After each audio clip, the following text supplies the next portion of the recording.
All right, moving on. India's multi-party delegation set to brief over 33 countries on India's stance following the Pahalgam terror attack and Operation Sindoor will begin their diplomatic outreach missions today, with Shiv Sena MP Shrikant Shinde's delegation set to depart for the United Arab Emirates shortly.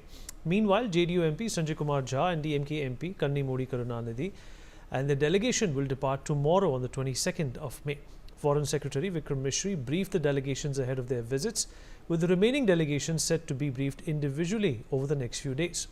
MPs who attended the briefing revealed that the centre will also provide them with dossiers packed with evidence on Pakistan's role in cross-border terrorism and terrorist attacks in India.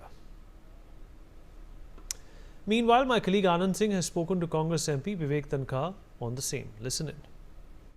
I'm joined by senior Congress leader Vivek Tankha over here. So we have seen that the government has launched a global outreach program with 7 delegations who will be visiting several countries, and they will be briefing that how Pakistan is behind the nefarious campaign in India, behind the terror activities after Operation Sindoor. So how do you look at this step of the government? No, this is laudable because we have to tell the world about what Pakistan has done to India. In fact, they are not the victim, we are the victim. We didn't attack Pakistan, we only attacked the terrorist hubs. There was no civilian attack by Indian forces. In fact, we were most restrained, and I salute the Indian Army for that. And all this information has to be disseminated to the world. But it would have been a better idea to take your country into confidence before taking the world into confidence. If you had called the parliament session, there couldn't have been a bigger message to the world if the discussion had taken place in the parliament. There couldn't have been a better message in the world if you had an all-party conference. So instead of doing these things in the country, you are only taking a delegation outside the country, which is one part only, I say. But the bigger effort should have been within the country, which you didn't do, and instead you maim the LOP. If you maim the LOP, what do you think? How would people think that you are respecting Indian democracy? So you discussed about the memes on Rahul Gandhi, the LOP of Lok Sabha. We have seen that BJP came out with several posters yesterday where they dubbed Rahul Gandhi as the new age Mir Jafar. They also said that he is inching towards Nishan-e-Pakistan, the highest civilian award over there. And the Congress also hit back with several of the posters bringing out Indira Gandhi that Narendra Modi should not have bowed down. So how do you look at this kind of politics? I'm completely against this low-level politics which we practice in this country. It's neither my character nor my thinking. But let me tell you that we didn't go to Pakistan to meet the Prime Minister of Pakistan. We didn't take all these terrorists to Kandahar. It's the BJP which took them. So I'm not on those issues at all, because those are all national decisions which were taken, whether for Bombay, whether for Pathankot, whether for Kashmir, whether for Kandahar.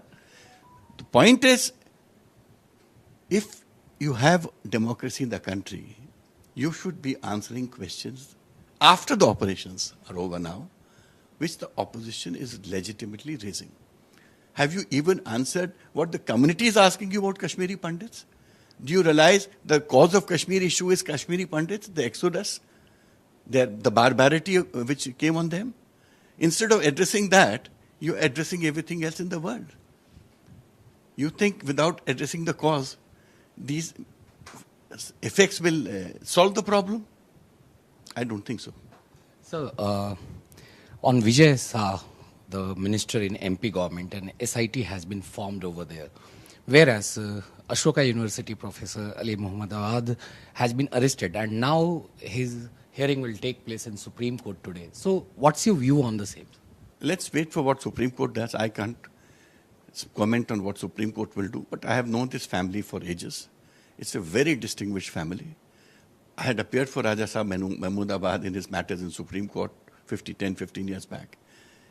A great educationist. He was a physicist from, Cambridge or Oxford. His wife was former foreign secretary's daughter. That is the professor's mother. So such a distinguished people. And for an innocuous tweet where he's venting his feeling, you're putting him on jail on a BJP Karyakarta's complaint at 6:30 in the morning. And for 5 days, you don't touch the minister. after what he had said to the Indian Army and to the morale of Indian Army and the women of India, and after he has a history of what he had done, said about the former chief minister's wife, about what he had done, said to, what were his antics when Vidya Balan visited for a shooting in Balaghat, or what he said and did when he went to schools, girls' schools. We all know that. Madhya Pradesh, the whole Madhya Pradesh knows that. Thank you very much, sir, for speaking to Newsx.